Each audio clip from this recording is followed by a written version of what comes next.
So right now we are going to map our hosts to new host name.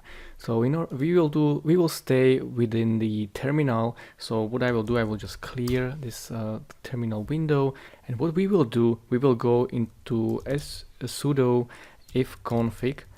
This is the command where we will be able to display all the network configuration on this PC or on this virtual machine. I will also provide my root password and hit enter. So this is how it will look like similarly on your virtual machine as well. So I see that I have my Ethernet cable plugged in, and I'm looking for INET address, and I want to save this 10.0.2.15. So I'll just copy that.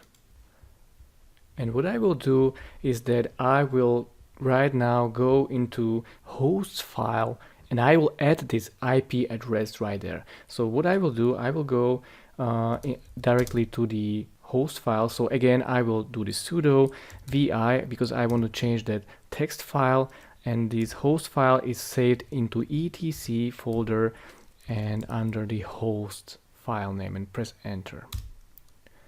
So your host file will look something similar to this.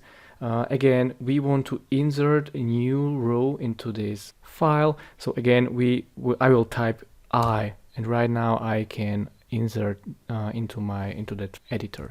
So I go under 127.0.0.1, which is the local host, and I will paste here. So do the right click, paste this 10.0.2.15. Press space and write down the name of our host name, which is VHCALNPLCI, and I will just copy this one because I will use it once more. So copy that, press space and paste it right here, period, dummy, period, no domain. And now I press escape, type the colon WQ and press enter. Okay, so right now the host file is already changed and successfully saved. So right now, when I want to check if this has been saved correctly, I type down the sudo cat etc hosts like this, press enter, and I get displayed all the hosts that are currently saved in that file. So I see here this 10.0.2.15 IP address with my host name has been saved. So it's currently there and it's saved. So right now we have that mapping done. What we will do in the next lecture, we will extract installation files. So let's see you in the next lecture.